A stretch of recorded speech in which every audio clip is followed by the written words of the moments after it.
A city that never sleeps now holds its breath. A wave of terror is sweeping across the nation, from the glittering high-rises of New York to the sun-drenched boulevards of Los Angeles. The reports are flooding in, each one more chilling than the last. Seemingly unconnected individuals found dead in their own homes, their lives cut short without a single sign of forced entry. The victims are ordinary people, a teacher, a software engineer, a chef, all leading quiet lives until now.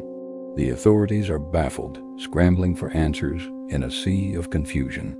But in the digital shadows of our hyper-connected world, a terrifying pattern is beginning to emerge, captured by the unblinking eyes of thousands of CCTV cameras. The footage is grainy, often obscured by the hustle and bustle of city life, but what it shows is unmistakable and utterly impossible. In the hours leading up to each death, the cameras capture something that defies all logic. A figure identical to the victim in every conceivable way is seen going about their day. We see the teacher's double calmly buying coffee just blocks from her apartment. The engineer's replica boards a subway train, his face a mask of cold determination. The chef's doppelganger is spotted leaving a grocery store, a place she frequented just yesterday.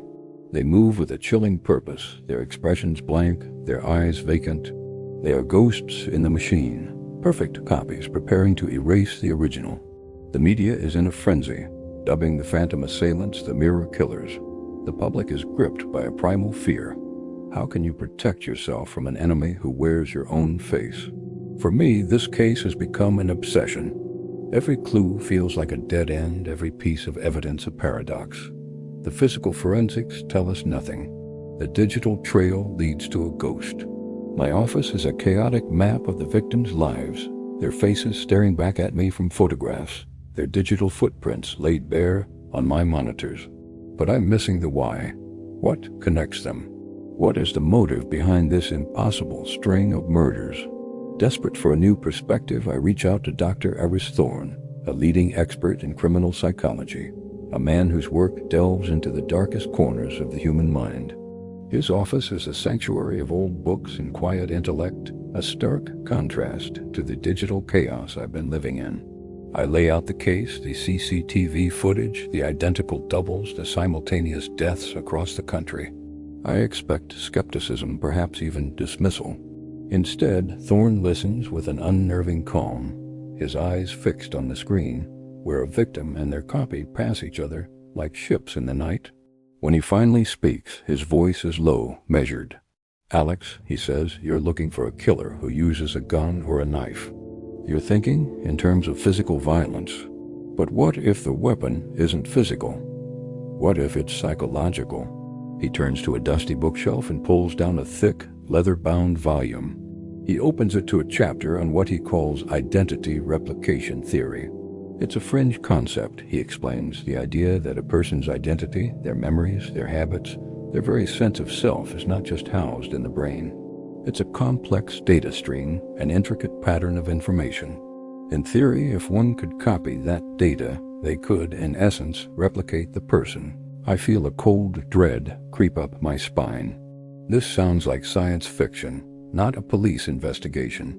You're saying these doubles, they're not just lookalikes? I ask, my voice barely a whisper. Thorne nods slowly. They are perfect copies. They have the victim's memories, their fears, their desires. They know every secret. They believe they asterisk the original. And in a world where two identical entities exist, only one can survive.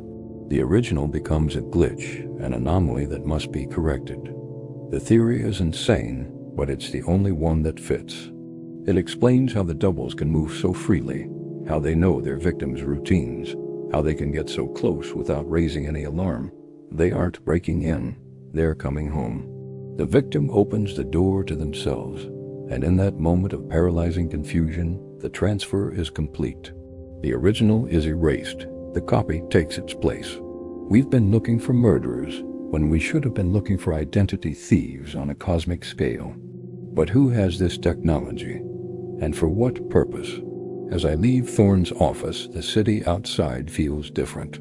Every face in the crowd is a potential mask.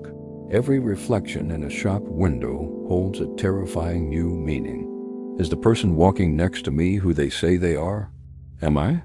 The anxiety is a physical weight, pressing down on me. The mystery is no longer just about catching a killer. It's about understanding the very nature of who we are. My phone rings, shattering the fragile silence. It's a frantic call from a woman named Chloe. Her sister Anna was one of the few to survive an encounter with her double. Anna has been in a catatonic state ever since, a living ghost haunted by the face in her mirror. Chloe is hysterical. "Turn on the news," she screams. "Channel 4 right now." I pull over, my heart pounding against my ribs, and switch on the live feed on my dashboard monitor. The screen shows a live broadcast from a charity gala downtown. The camera pans across the smiling, champagne-sipping attendees. And then I see her. Standing in the background, chatting animatedly with a senator, is Anna. Or more accurately, the thing that looks exactly like Anna. She's flawless, confident, completely at ease. She is living the life her sister can no longer access. A perfect, seamless replacement. Chloe is sobbing on the other end of the line. "That's not her," she cries. "That's the thing that tried to kill her. It's out there. It won." Watching that doppelganger on the screen, so perfectly integrated into Anna's life, a horrifying realization begins to dawn on me. Dr. Thorne's words echo in my mind. We've been operating under the assumption that the double physically murders the original. But what if that's not it? What if the attack is purely psychological? The victims we found weren't murdered in the conventional sense. The coroners found no cause of death. They simply ceased to be. It's a battle for a single consciousness, a fight for the right to exist. The double doesn't need to lay a hand on the original. It just needs to confront them, to present them with an irrefutable, reality-shattering paradox. You are not unique. You have been copied. Your existence is no longer your own. Faced with this ultimate psychological horror, the mind simply breaks. It shuts down. The original soul is extinguished, leaving an empty vessel. The double doesn't kill them. It replaces them. It's not murder, it's an overwrite. The real crime isn't the death, but the theft of a life, a soul. The killer isn't a person, it's a process, and it's far from over. The scope of this conspiracy is staggering. This isn't just a series of killings. It's a quiet, insidious invasion. How many people out there are no longer themselves? How many of our friends, our family, our leaders are now just copies, walking among us, their originals long gone? The fear is no longer about being a victim of violence, but of being erased, of having your entire existence stolen and replaced by a flawless imitation. The gala on the news broadcast is a chilling tableau of this new reality. Who else in that room is a replacement? The senator Anna's double is talking to? The news anchor reporting the story? The camera operator filming it? The world has become a stage, and we can no longer tell the actors from the audience. As I sit in my car, the city lights blurring through my windshield, I understand that we are fighting a war we didn't even know had begun. A war for the soul of humanity itself. And the enemy isn't at the gates. They're already inside.